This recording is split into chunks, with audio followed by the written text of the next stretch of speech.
अच्छा देखो, ये इंटरेस्ट रेट पैरिटी का एक कॉन्सेप्ट कहलाता है। और इसकी मैंने जो है ना आपके सामने दो एग्जांपल्स करी हैं।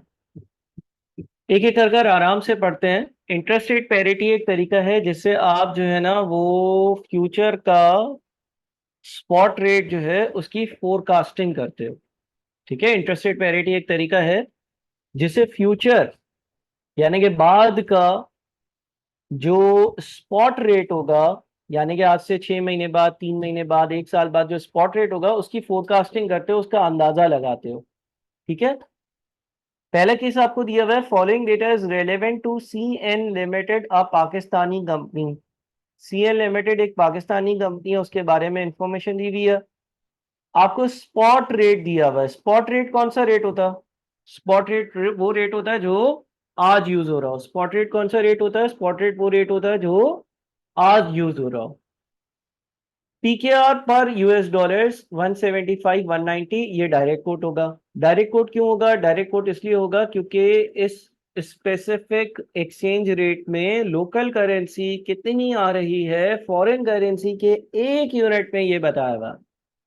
तो अगर लोकल करेंसी कितनी आ रही है फॉरेन करेंसी के एक यूनिट में ये बताया जाए तो ये डायरेक्ट कोट होता है।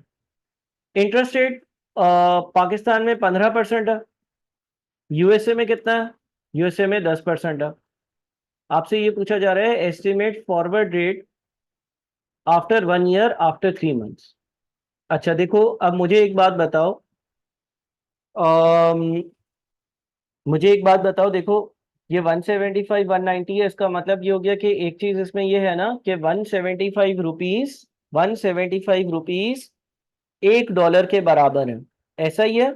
175 रुपये, 175 रुपीज $1 के बराबर हैं।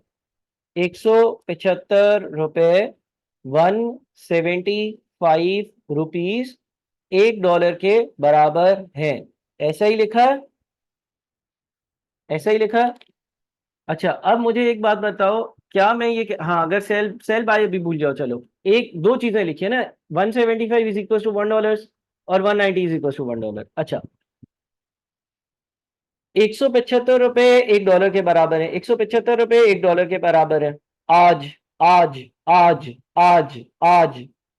अच्छा अब मुझे एक बात बताओ, आज के लिए आपके पास 175 रुपये हो या $1 हो, दोनों चीजें एक दूसरे के बराबर होंगी? बिल्कुल बराबर होंगी।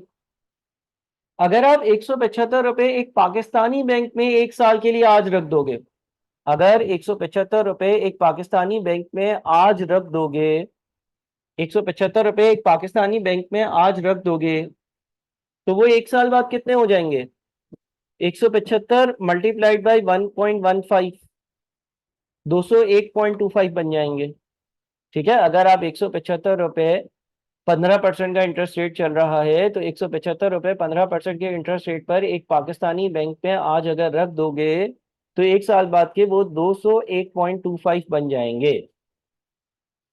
और अगर $1 अगर यूएसए के बैंक में आज रख दोगे तो वो 1 × 1.1 यानी कि $1.1 बन जाएंगे। ठीक है, 1 × 1.1 यानी कि $1.1 बन जाएंगे।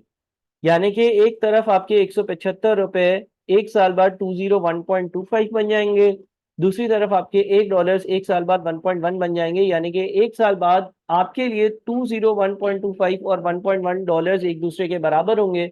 आप 201.25 को 1.1 से डिवाइड करते हैं तो 182.95 का आंसर आता है। यानी कि मैं ये कहना चाह रहा हूं कि देखो, हमें ये पता है कि P K R 175 is equals to $1। Let say मेरे पास आज 175 रुपये भी थे और आज मेरे पास $1 भी थे। 175 रुपये मैंने एक पाकिस्तानी बैंक में एक साल के लिए रख दिए, तो एक साल बाद वो हो जाएंगे 175 मल्टीप्लाइड बाई 1 प्लस 15%। और $1 जो मैंने एक यूएसए के बैंक में एक साल के लिए रख दिया, वो एक साल बाद मेरा $1 1 × 1 प्लस 10% इतना हो जाएगा। ठीक है। यानी कि मेरे 175 पीकेआर एक साल बाद कितने हो जाएंगे? 175 पीकेआर एक साल बाद जो है वो 1.15 से मल्टीप्लाई कर कर 201.25 हो जाएंगे। और जो आपके पास $1 है वो एक साल बाद 1.1 से मल्टीप्लाई कर कर $1.1 हो जाएगा। अब अगर दोनों साइड्स को 1.1 से डिवाइड कर दें, अगर दोनों साइड्स को 1.1 से डिवाइड कर दें, दोनों साइड्स को 1.1 से डिवाइड कर दें तो ये हो जाएगा पीकेआर 182.95 इज इक्वल्स टू $1। ठीक है, कुछ ये समझ आया? कुछ क्या मैंने बात कही, कुछ बात समझ में आई आपको कि मैंने क्या बात कही?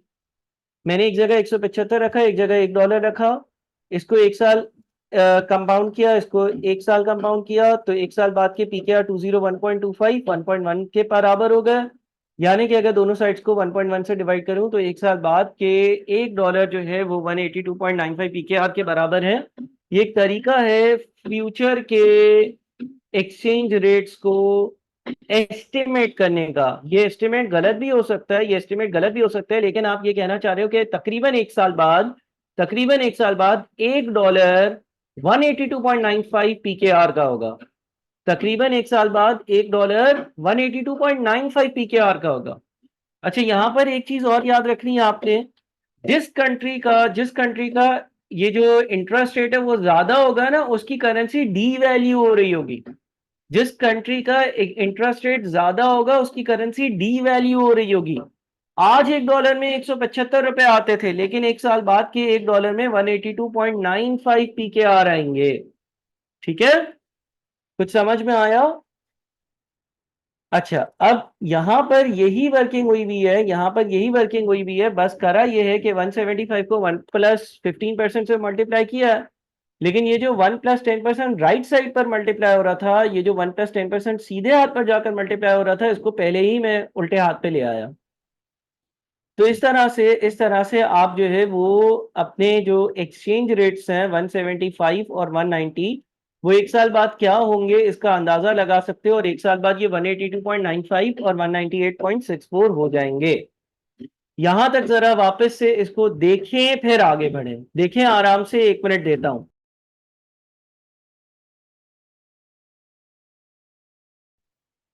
इसको मैं थोड़ा सा एक्सप्लेन कर दूं। देखो आगे ये हो रहा है कि केस नंबर 2 में जो है ना, केस नंबर 2 में हमें अगेन फोरकास्टिंग करनी है, लेकिन 3 महीने बाद का एक्सचेंज रेट फोरकास्ट करना था।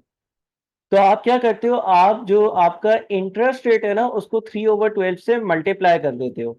3/12 से मल्टीप्लाई कर कर आप अपनी फोरकास्टिंग करते हो। बाकी सारी चीजें सेम है, सिर्फ और सिर्फ इंटरेस्ट रेट को, क्योंकि जो फॉर्मूला है वो क्या है, S is equals to P multiplied by 1 plus R T. S is equals to P multiplied by 1 plus R T. तो 1 प्लस आर टी की वजह से आर तो सेम है, लेकिन टी या टाइम पीरियड जो है ना वो अब 3/12 हो रहा। ठीक है, और इसी तरह से नीचे वाला केस है, इसमें भी आपने यही किया है। S is equals to P 1 plus R T. P आपके पास जो है वो 190 है, 1 प्लस आर आर रेट है, और टी जो है वो टाइम पीरियड है, वो आपने 3/12 दिया है। बाकी सारा कॉन्सेप्ट वही। अच्छा, सेकंड केस में सिर्फ और सिर्फ डिफरेंस इतना है कि इनडायरेक्ट कोर्ट का केस है। Following data is relevant to DN limited, a Pakistani company. Spot rate दिया हुआ है इस बार US dollars per PKR, US dollars per PKR. यानी कि कितने यूएस डॉलर्स एक पीकेआर में आते हैं, कितने फॉरेन करेंसी के यूनिट्स हमारी लोकल करेंसी के एक यूनिट में आते हैं, इसको हम इनडायरेक्ट कोर्ट कहते थे। अगेन रेट्स वही हैं, बस आपने इस चीज का ख्याल रखना है कि क्योंकि अब ये 0.00571 हैं, तो इसको डॉलर के इंटरेस्ट रेट से मल्टीप्लाई करना है। जिस तरह से पहले आपके पास जो है वो 175 पीकेआर थे, तो आप पीकेआर के इंटरेस्ट रेट से मल्टीप्लाई कर रहे थे। पहले आप पीकेआर के इंटरेस्ट रेट से मल्टीप्लाई और डॉलर के इंटरेस्ट रेट से डिवाइड कर रहे थे। यहां पर आप डॉलर के इंटरेस्ट रेट से मल्टीप्लाई और पीकेआर के इंटरेस्ट रेट से डिवाइड करोगे। बाकी सारा मामला बिल्कुल 100% सेम है, और इसी तरह से आप इसकी भी फोरकास्टिंग कर सकते हो। आप इसको सॉल्व करके देख लो। नीचे 3/12 इसलिए आया है क्योंकि सेकंड हमारे पास सवाल ये था कि अगर 3 महीने हो तो क्या होगा। इसको अच्छे से देखो और मुझे बताओ कोई कंफ्यूजन है?